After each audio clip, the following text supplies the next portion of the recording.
batasan-batasan penggunaan dari masing-masing ingredient ya.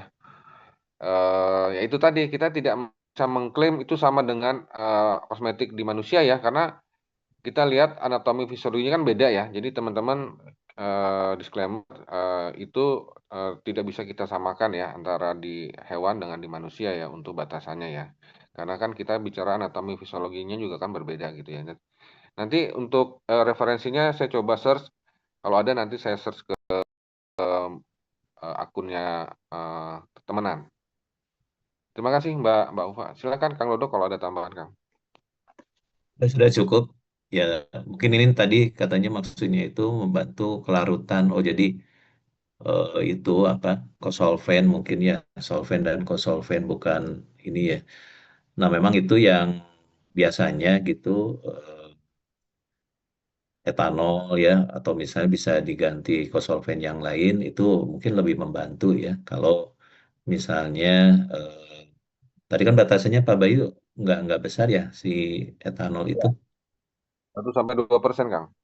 Nah, itu ya. Jadi memang harus dibatasi. Nah, tadi referensi-referensi itu juga memang untuk dunia, kalau apoteker kita terus terang di kurikulum pun tidak banyak dipaparkan ya referensi selain untuk yang manusia gitu.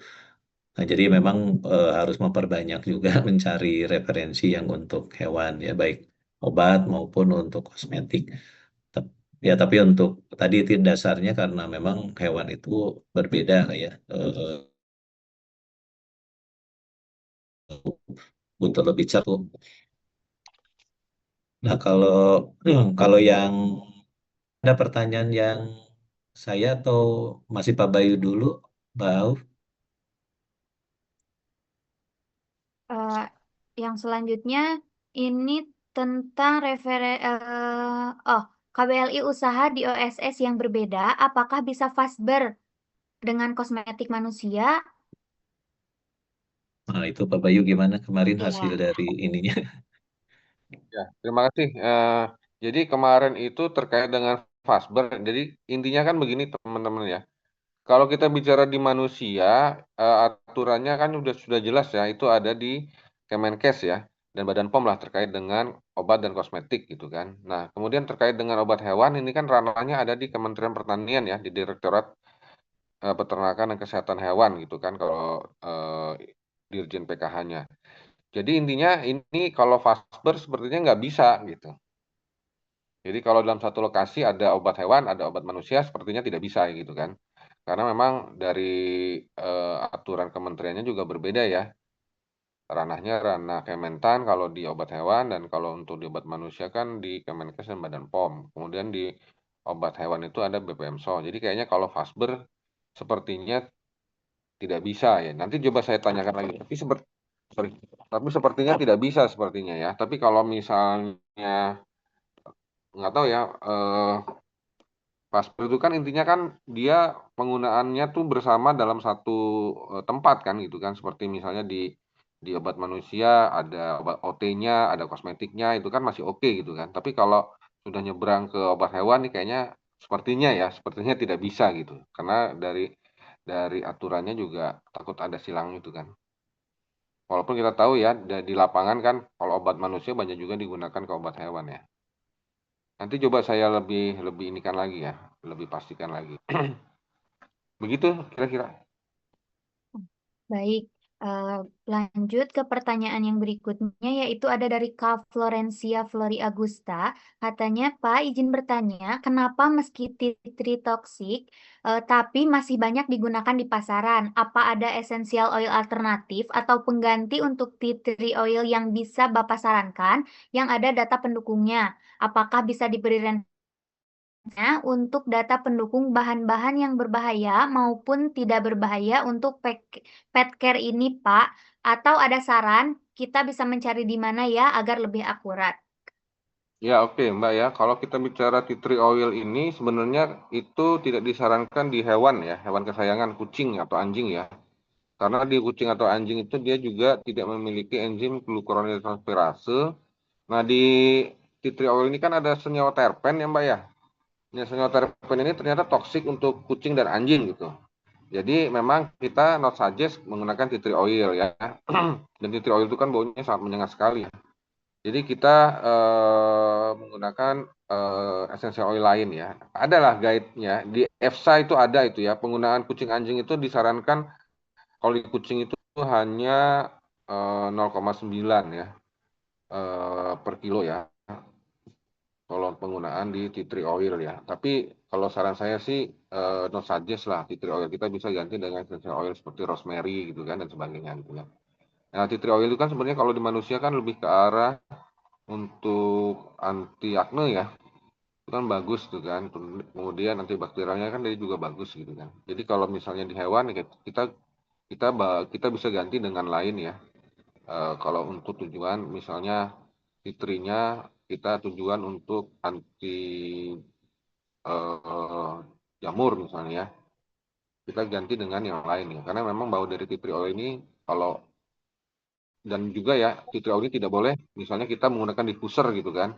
Di situ ada hewan, kita teteskan diffuser kita yang mengandung tea tree oil gitu kan, dan di situ ada hewan kita gitu ya, jadi tidak disajis juga lah. Jadi kita bisa gunakan yang wangi jeruk atau wangi lavender ya untuk yang diffusernya misalnya.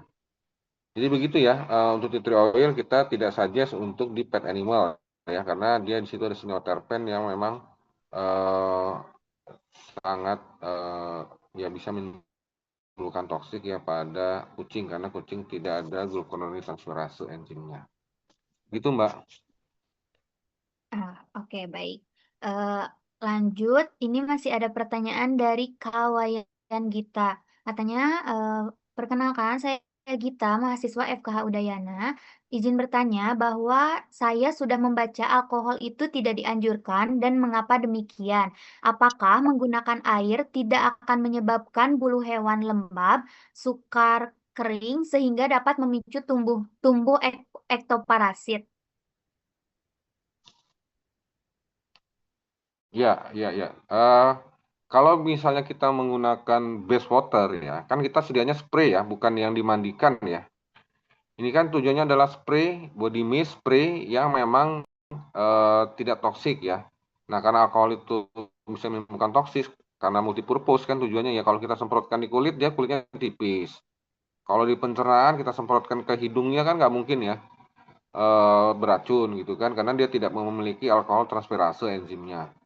Nah, artinya kita harus menciptakan produk yang memang tidak toksik ya. Salah satunya body mist-nya ya base water gitu kan. Nah, pertanyaannya apakah base water ini bisa menimbulkan jamur ya atau ektoparasit ya? Ya tergantung ya kan. Kita menyemprotkannya kan di situ kan tujuannya kan nggak tiap hari disemprotkan dengan parfum ya, tidak seperti manusia yang kalau keluar dia semprot lagi kan. Kalau di hewan hanya after grooming ya, sekali grooming doang kan. Nggak mungkin kan Anda tiap hari menyemprotkan kucing Anda body mist spray gitu ya. Jadi saya pikir tidak ada masalah, apalagi ini base water ya, tujuannya after grooming aja sih. Jadi sebenarnya saya pikir lebih bagus malah yang base water gitu ya. Dan itu pun hanya after grooming kan, kalau kita menggunakan di parfum khusus di kucing atau anjing ya kan. Gitu Mbak. Nah, baik. Beberapa pertanyaan. Kita lanjut ke pertanyaan berikutnya, itu dari KJH Nasution. Ada dua pertanyaan, saya bacakan satu persatu. Yang pertama yaitu, apakah ada regulasi dari regulator setempat seperti Kementan yang mengatur bahan-bahan yang diizinkan dan juga dilarang dalam pembuatan kosmetik hewan, beserta ambang batas penggunaannya, serta juga tata cara laksana registrasinya, dan apakah BPOM ikut berperan di dalam proses pendaftaran dan peredaran kosmetik hewan ini. Oke ya, sebenarnya aturan terkait dengan kosmetik ini ya, jelas tadi ya saya sudah dari awal ya eh, mengatakan bahwa klasifikasi obat hewan di Kementan itu kosmetik itu tidak ada. Jadi klasifikasinya ada di farmasetik, sediaan biologis, kemudian sediaan obat alami, dan kemudian satu lagi adalah feed aditif. Nah, jadi kemarin itu banyak juga bertanya ya di Asohi ya terkait dengan kosmetik hewan ini. Mungkin kosmetik hewan ini juga bisa masuk ke klaster farmasetik gitu kan. Nah, jadi intinya seperti itu.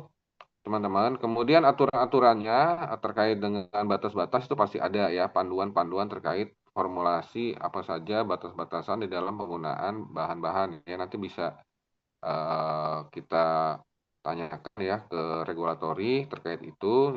Yang pasti kosmetik di hewan ini berkembangnya luar biasa ya. Pendaftaran juga nanti pasti di Kementan kan, CPOHB kan di situ kan. Dan kemudian satu lagi pertanyaannya tentang Badan POM ya. Jadi kalau beda ya, Badan POM itu mengurusi registrasi di manusia gitu kan, tidak ke hewan ya. Walaupun ada kerjasama ya, surat edaran bersama terkait dengan pengawasan ya, pengawasan antibiotik ya, AMR ya, antara Badan POM dan Dinas Pertanian. Dinas Pertanian pangan ya misalnya ya di daerah misalnya ya terkait dengan AMR ya, artinya Badan POM dan Dinas Pertanian itu menyisir pet shop atau katakanlah di obat hewan atau ya kemarin itu sempat juga klinik hewan ya terkait dengan antibiotik ya, walaupun itu sebenarnya kita tahu ya 80% obat di hewan itu kan yang di klinik itu kan masih obat manusia ya, karena ada kekosongan dari obat hewan ya. Dan kemarin kan sempat sempat menjadi muncul isu ya, apakah masih bisa menggunakan obat manusia untuk hewan itu kan. Akhirnya ya ramai kan itu kan. Ya, sudah selesai sih sebenarnya. Intinya adalah masih boleh menggunakan catatan-catatan tertentu gitu ya. Begitu Mbak. Baik, Enggak kalau kamu udah mau nanti. Nanti aja, nanti sekalian aja. Siap, siap. Lanjut Kang. baik.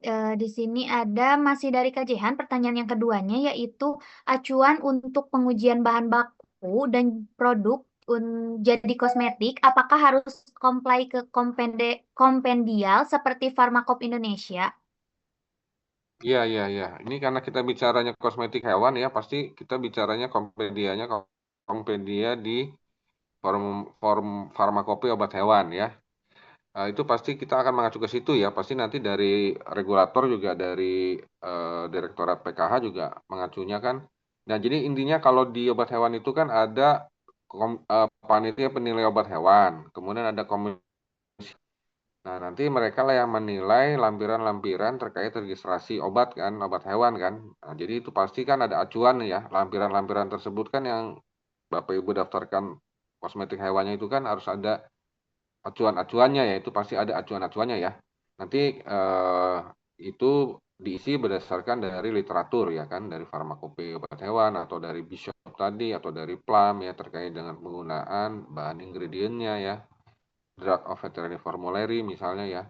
Tapi yang pasti kosmetik hewan ini yang saya lihat ya di klasifikasinya dia sepertinya masuk ke sediaan farmaseutik di klasifikasi obat hewannya karena tidak ada spesial khusus kosmetik itu di klasifikasi obat hewan gitu.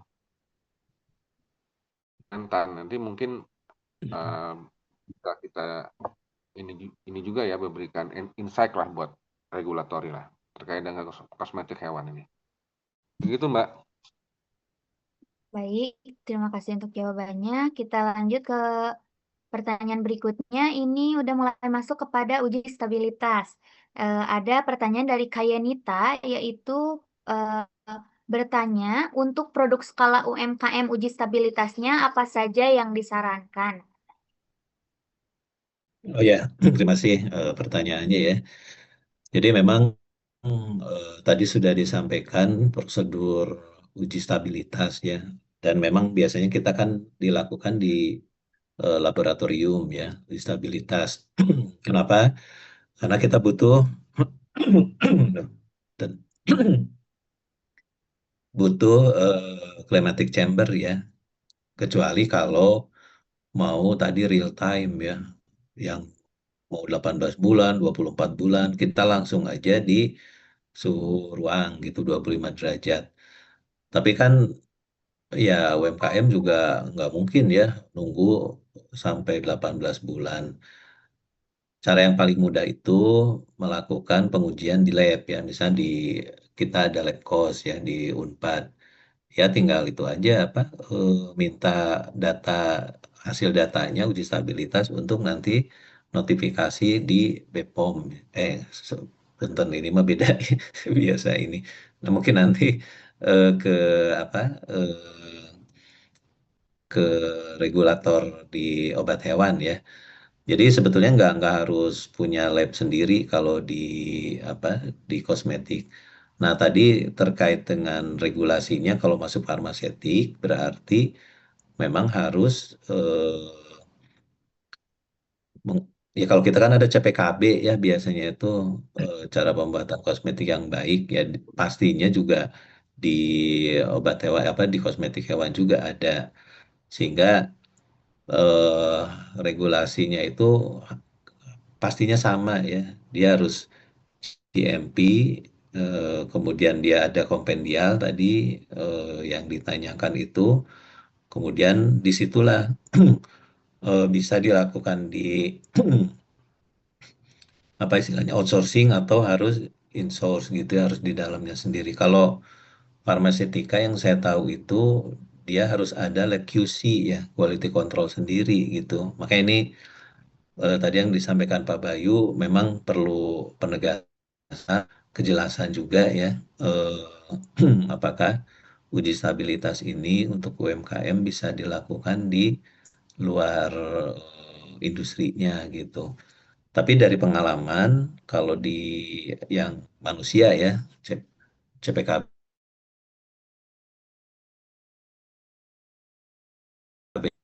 itu parameternya itu yang masih bisa dilakukan. Contoh fisik ya, fisiknya tuh organoleptik. Misalkan kita bisa lihat ya bagaimana tiap bulannya itu apakah ada perubahan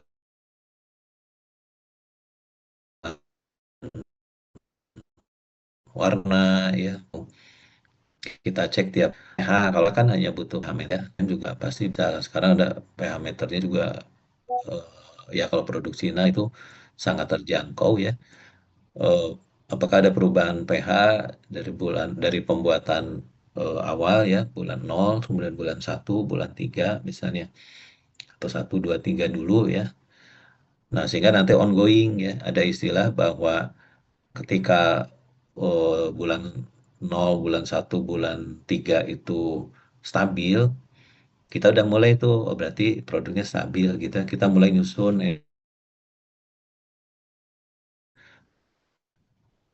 tapi kalau bulan kedua aja udah rusak, ya nggak perlu kita nyusun dokumen untuk notifikasi kan gitu ya.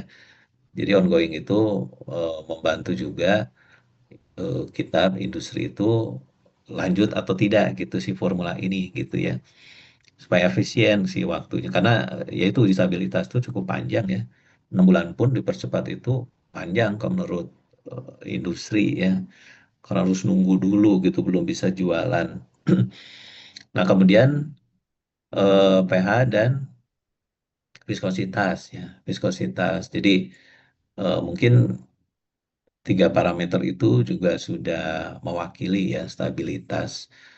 Nah, yang kalau di lab gitu, di lab itu pasti akan diuji kadar ya.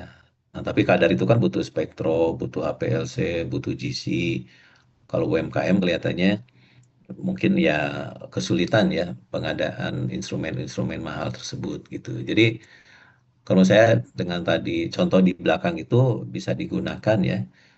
Itu kan pengamatan organoleptik, pH, viskositas, lalu kita buat tabel.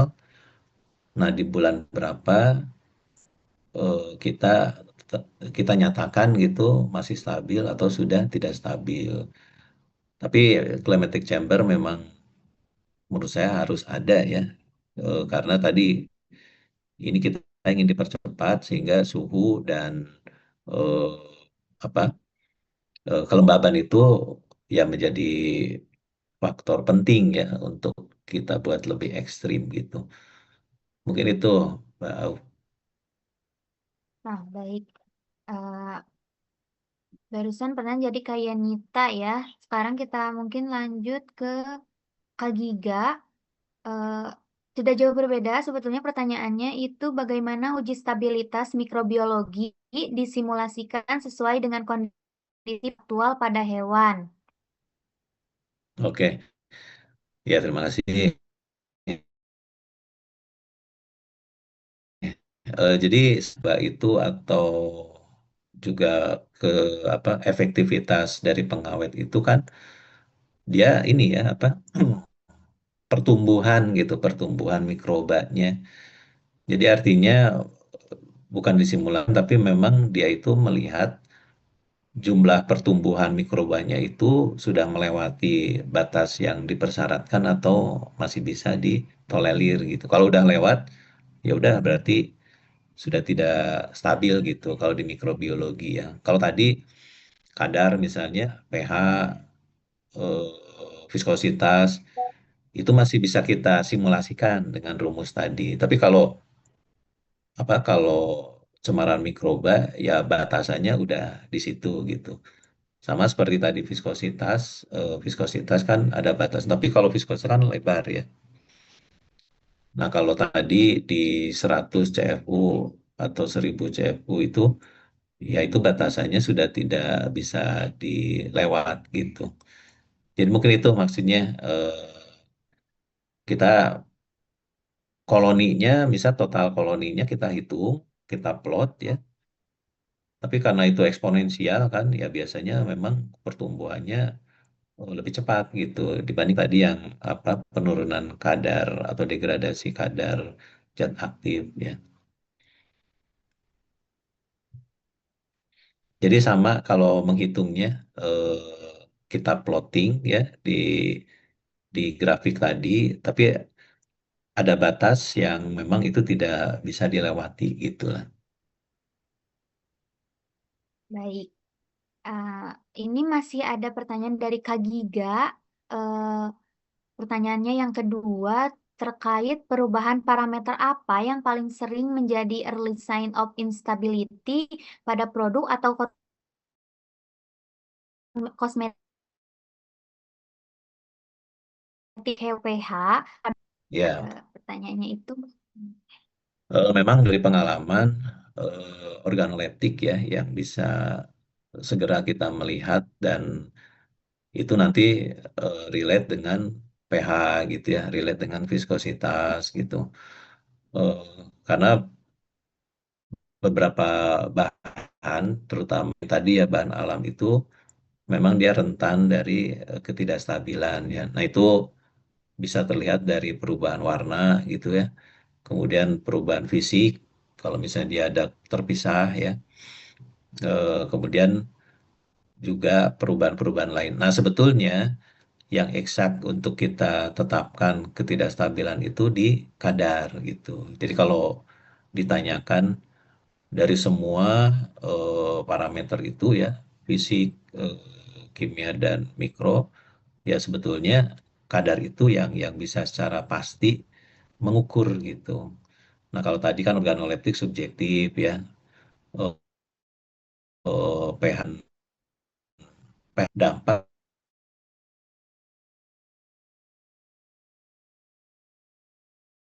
dari adanya perubahan viskositas juga sama. pH menjadi gini, mikroba tumbuh, pH naik ya, viskositas turun gitu biasanya. Jadi itu ada saling terkait gitu kan ya. Nah, kalau artinya yang bisa langsung cepat dilihat tidak stabil itu memang organoleptik. Tapi kalau laboratoris ya ya itu tadi ya kadar dengan HPLC misalnya, kemudian mikroba dengan tetaplet gitu ya. Jadi eh, kalau kalau kalau misal eksaknya ya yang lab itu, tapi kalau yang cepat, murah, mudah itu yang organoleptik. Mungkin itu. baik Bapak, terima kasih untuk jawabannya. Eh, Lanjut, masih ada beberapa pertanyaan lagi, eh, yaitu dari Kak Rais Hamidi. Eh, Kebetulan katanya pertanyaannya adalah, saya Rais ingin bertanya, kebetulan saya dokter hewan, Pak. Saya ingin bertanya, untuk sekarang tren di dunia kesayangan adalah sunscreen. Mungkin saya awam tentang dunia apoteker. Apakah kalau kita mau membuat sunscreen sama saja seperti plus dengan krim anti UV yang ada di pasaran? Eh, Pertanyaannya itu mungkin ini lebih ke Pak Bayu ya, boleh? Atau keduanya juga boleh untuk dijawab. Ya, Pak Bayu. Baik, kalau untuk compounding ya, berarti kan ini maksud Mas Raffi tadi dia compounding ya, mencampurkan obat yang sudah ada di pasaran ya. Dia beli sediaan, katakanlah dia beli bahan baku yang balemnya ya, kemudian dia tambahkan krim anti UV yang ada di pasaran, diaduk-aduk lah, dicampur compounding ya, off label ya. Nah, sebenarnya kan kalau lihat dari penggunaan UV untuk hewan kesayangan, mungkin nanti Mas Raffi juga masih bisa dijelaskan lagi ya untuk terapi apa sebenarnya. Kan kalau di manusia jelas ya, dia untuk menghindari dari paparan sinar UV ya. Nah, kalau di anjing mungkin paparan sinar UV itu eh ya saya melihatnya kan sebenarnya sinar UV kan kalau pada anjing itu kan mereka untuk exercise kan butuh gitu kan ya. Nah, terus kenapa harus dikasih yang sinar anti UV gitu kan? Untuk mencegah cancer misalnya enggak juga ya. Jadi makanya saya agak bingung nih kalau misalnya penggunaan krim anti UV untuk hewan kesayangan gitu ya. Nggak tahu kalau untuk di kuda misalnya ya. Tapi kayaknya kalau untuk di anjing anjing ya, kalau untuk di kucing kan enggak ya. Kayaknya kecuali nggak tahu ya kalau untuk yang di sping ya, hewan sping ya. Nah, dia kan nggak punya bulu ya. Tapi kalau yang berbulu kan nggak mungkin lah menggunakan krim anti UV gitu ya. Jadi mungkin nanti bisa kasih insight saya juga. Ini kan menarik juga ya. Kok ternyata dokter hewan membutuhkan krim anti UV gitu ya. Ini juga baru tahu nih. Untuk hewannya mungkin lebih ke yang short hair atau yang tidak berbulu mungkin ya. Tapi yang pastinya kalau compounding kayaknya eh ya ini nanti saya agak sedikit ini juga ya kalau krim anti UV ya. Apakah bisa atau tidak? Ini kan tujuannya juga kita harus kita lihat dulu ya. Tujuan terapinya ya dari si hewan yang akan kita gunakan krim anti UV ini gitu ya. Ini kan udah masuk kepada klaster yang kosmetik untuk mencegah paparan sinar UV gitu ya. Atau mungkin ada beberapa ras tertentu yang dia herediter gitu kan ya, ada penyakit turunan gitu kan. Ya, kalau mencampurkan mungkin kita harus tahu konsentrasinya ya. Dia SPF-nya berapa yang bagus untuk di hewan ya. Tapi selama ini saya belum melihat sih krim anti UV untuk hewan gitu. Mungkin begitu, Mbak. Baik, apakah mau ditambahkan oleh Pak Dodo atau cukup? Ya, mungkin Ya, ya itu ya, kalau ada kebutuhan karena tren itu ya menjadi menarik juga tadi seperti disampaikan Pak Bayu ya, kita akan coba pelajari juga. Tapi pada prinsipnya itu memang kan sunscreen itu bisa kimiawi, bisa fisik ya, menahan sinar UV-nya. Jadi kalau bentuk sediaan yang paling eh, pas, efektif itu ya tentunya disesuaikan tadi penggunaannya gitu ya. Kulit hewan apa? Kalau kulit anjing berarti kan mungkin ya betul ya kalau berbulu ya bulu itu sudah menahan secara fisik sinar UV-nya gitu. Tapi kalau yang bulunya tipis atau tanpa bulu si kulit hewannya, nah dia yang bisa nempel di situ ya kan dia harus melapisi gitu, melapisi kulit luarnya. Sehingga pemilihannya tentunya kalau mau kuat nempelnya ya ini ya golongan salep gitu ya. Dia kalau manusia mah kan nggak mau ya salep gitu. Tapi kalau hewan mah meureun nggak jadi masalah ya. Nah itu justru efektif untuk dia menahan sinar UV pada salep yang sudah ada senyawa yang ber-SPF-nya gitu. Nah kalau mau dicampur tadi compounding ya kita lihat kompatibilitasnya gitu ya. Mencampur krim dengan salep masih bisa ya tapi kalau salep dengan gel tidak bisa gitu. Jadi memang harus harus dilihat sifat fisik kimia dari si bahan-bahan tersebut ya. Tapi kalau menurut saya salep oke sih untuk apa hewan mah ya karena mereka mungkin nggak akan protes cepal ya lengket gitu si hewan mah. Tapi dia paling efektif gitu karena dia akan tahan ya mungkin keringat atau apa darah lembab dan sebagainya. Mungkin itu tambahannya sedikit. Baik, terima kasih untuk jawaban-jawabannya. Lanjut, masih ada pertanyaan. Ini dari Kak Fauzan terkait uji stabilitas kembali. Izin bertanya, untuk uji stabilitas sediaan, apakah kita langsung stabilitas dengan langsung menggunakan kemasan, atau boleh kita coba uji stabilitas terlebih dahulu tanpa kemasan? Kemudian, apakah perbedaan hasil stabilitasnya cukup berbeda jika dengan kemasan dan tanpa kemasan? Itu untuk pertanyaannya, Bapak. Oke, Boleh. terima kasih Kak Fauzan. Jadi kalau uji stabilitas itu harus dengan kemasan produknya gitu ya. Tapi kemasan primer ya. Karena dia itu kan sebetulnya dianalogikan disimpan di tempatnya ya, misalnya di apotek, ya di di apa di depo kosmetiknya misalnya, di suhunya gitu. Jadi dia itu harus sudah dalam kemasan primer yang akan didaftarkan registrasinya gitu. Nah, kalau tanpa kemasan itu sebetulnya di R&D ya, nggak apa-apa. Di R&D kita untuk melihat men-screening awal lah, apakah dia stabil atau tidak. Ya, disimpan di beker glass atau di botol biasa itu nggak masalah. Jadi eh, ketika kita kita kita mau memformulasi itu belum belum perlu sampai kemasan primer ya. Formulasi dicoba, dicek seminggu 2 minggu. Kalau belum stabil, reformulasi. Kalau sudah stabil, kita coba, nah, baru kita sudah siapkan, tetapkan mau dikemas di mana. Nah, setelah kita tahu mau di tube ya, atau mau di pot, atau mau di apapun, ya udah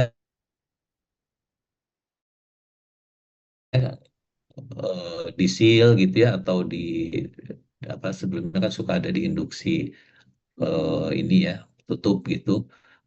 Ya pokoknya seperti yang akan nanti disimpan di tempat di pasar gitu. Kenapa? Karena kalau berbeda sendiri yang nanti nggak yakin gitu ya. Kan kalau kita nggak yakin juga bisa terjadi sesuatu tuh, kita bilangnya 1 tahun, kok 9 bulan sudah rusak.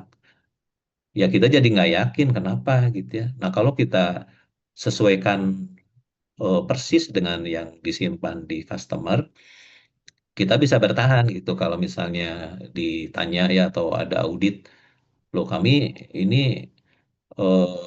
sampel pertinggalnya yang sama persis dengan yang ada di customer itu stabil gitu loh. Tapi kalau beda ya gagal ya di audit, ya kita yang salah gitu kalau tidak stabil. Tapi kalau sama persis, kita bisa bertahan bahwa produk yang kami simpan selama 1 tahun ini stabil. Mungkin yang di customer itu nyimpannya nggak benar, tidak stabil, ya bukan salah pembuat gitu, gitu loh.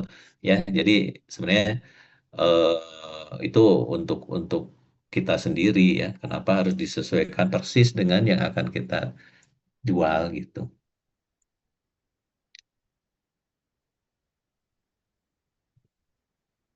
Mungkin itu, Pak. Oh ini ada tambahan tadi tentang Nah, itu ya, UV spray di bulu. eh, Ya, mangga lanjut, Bang. eh,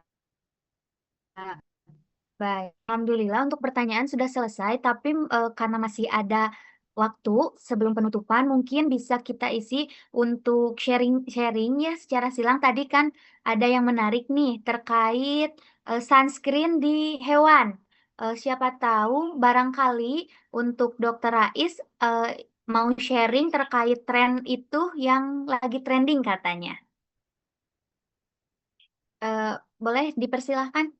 Atau siapapun yang punya tren-tren lain sebelum kita melakukan penutupan.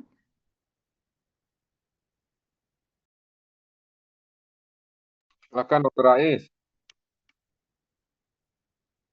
Baik, Silakan Dokter Ais. terima kasih Mbak Aufa, Pak Widodo, dan Pak Bayu ya Pak. Izin mengkonfirmasi, jadi memang saya sudah lumayan ya dibilang junior ya, masih junior juga sih Pak. Saya masih praktek mungkin sekitar 12-13 tahun nih Pak sebagai dokter hewan. Nah, Waduh.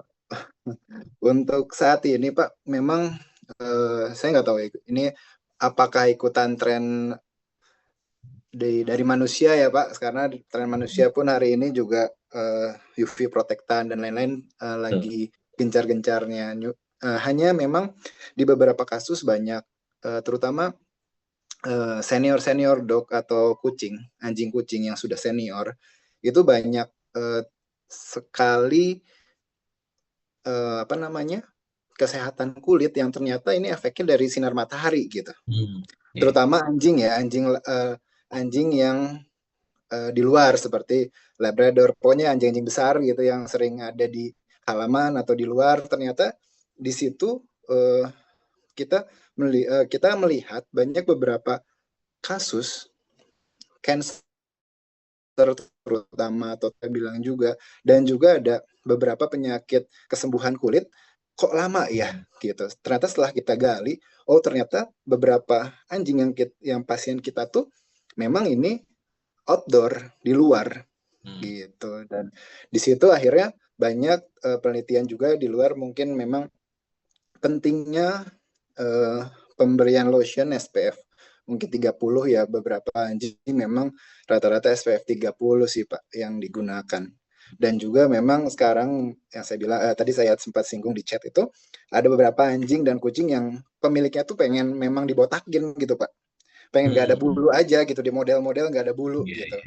Nah, itu juga ada kesempatan, maksudnya ada apa ya? UV ini akan langsung ke kulitnya yang harusnya alamiahnya memang tertutupi oleh bulu seperti itu. Iya, iya. Iya, iya. Gitu. Terima kasih. Terima kasih nih Dokter Rais, ini insight-nya. Jadi kita juga menambah pengetahuan juga ya dari apa farmasinya. Jadi memang kelihatannya eh, ya dokter hewan yang lebih tahu ya secara fisiologisnya gitu ya, anatominya, dan mungkin proteksi dari hewan ya, terutama anjing atau kucing, justru kan di bulu itu mungkin ya sudah desainnya itu proteksi UV-nya dari bulu. Nah, kalau bulunya misalnya karena udah tipis ya, atau tadi karena dicukur, kelihatannya ada ketidakseimbangan proteksi tersebut gitu. Dan logis sekali kalau misalnya itu diberikan sunscreen ya atau sun protection itu menggunakan sediaan-sediaan yang sesuai, yang cocok. Nah, mungkin nanti tinggal ditambahkan nih, kalau bisa di hidung, di kulit, ada nggak nanti yang mempengaruhi tadi itu? Karena dia kan harus nempel ya, harus melapisi gitu. Apakah ada pengaruh dari liur misalnya atau dari keringatnya yang berbeda dengan yang manusia? Nah, kalau ternyata itu bisa diterapkan, ya berarti nggak ada masalah, lotion, krim, gel, atau apapun gitu ya. Tapi kalau tadi memang dia itu butuh lengket ya, nempelnya karena tadi banyak faktor, ya udah makan basis salep atau Vaseline itu yang paling efektif kelihatannya. Nah, tinggal nanti si SPF-nya itu mau pakai yang mana gitu ya. Ya kalau pakai yang fisik kan mungkin nanti jadi kelihatan kayak putih-putih gitu, pada nggak mau juga gitu ya. Berarti ya pakai yang kimiawi ya, yang menyerap UV-nya misalnya, sehingga dia tidak terlihat ditutupi oleh lapisan sun protector itu. Menarik, terima kasih Dr. Rais ya. Mungkin dari Pak Bayu ada tambahan? Iya, Dok. Menarik Dokter Rais ya. Saya jadi insight baru ya. Ternyata ya kita tidak menafikan lah, owner itu kan pengen pengen pengen melakukan hal berbeda ya terkait dengan hewan kesayangannya ya. Walaupun apakah itu animal welfare atau tidak ya, tapi kita bisa melihat bahwa itu ada kecenderungan lah dari pet owner ya. Nah, terkait dengan itu mungkin sebagai tadi ya anti cancer akibat paparan sinar UV menarik juga itu. Ternyata kita bisa gunakan sinar UV sebagai kosmetik medis ya untuk terapi anti cancer pada anjing misalnya ya. Tetapi ini intinya adalah ilmu yang memang bisa terus berkembang di PET ini ya. Jadi insight dari teman-teman kolega dokter hewan juga bisa memberikan eh, kami ya masukan terkait dengan formulasi ya, karena memang diagnosa itu kan memang paling kuat dari teman-teman dokter hewan, dan juga memang kita ke product oriented, kita juga membutuhkan hal-hal ya yang terkait dengan kasus di lapangan ya. Mungkin yang tadi ya, mungkin ada kucing atau anjing, istilahnya anjing outdoor ya gitu ya. Mungkin anjing outdoor betul, mungkin karena banyak di luar dia membutuhkan treatment sunscreen misalnya ya. Tetapi sunscreennya seperti apa kata Kang Dodo? Apakah dia cukup dengan tadi dengan basisnya minyak saja ya, ditambahkan dengan UPF, SPF berapa gitu ya. Tapi intinya nih ada hal yang menarik yang bisa dikaji sebenarnya. Mudah-mudahan bisa menjadi insight baru ya Kang Dodo ya. Ternyata ada Ya, sunscreen produk gitu kan. Nah, ini menarik nih sebenarnya nih. Saya juga menjadi insight baru nih, bisa jadi satu satu satu riset juga nih sunscreen for dog gitu. Menarik Kak, Dokter Haris, Dokter Ais. Terima kasih Dokter Ais masukannya Dokter Ais. Mangga dilanjutkan Mbak. Baik, terima kasih Dokter Rais untuk sharingnya. Ini menambah insight untuk kita semua kali ya tentang sunscreen itu untuk hewan gitu.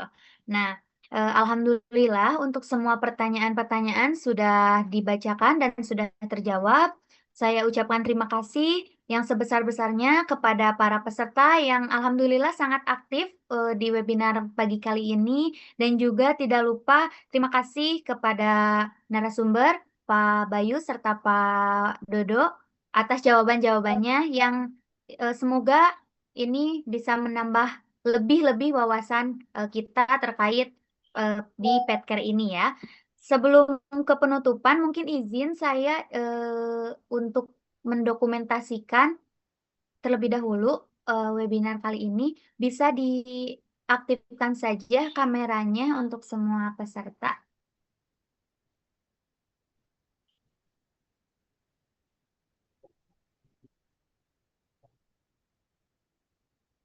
Boleh dibuka saja.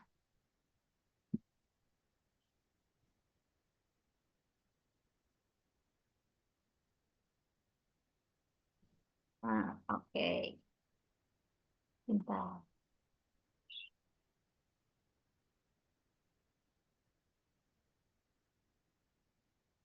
Baik. Slide pertama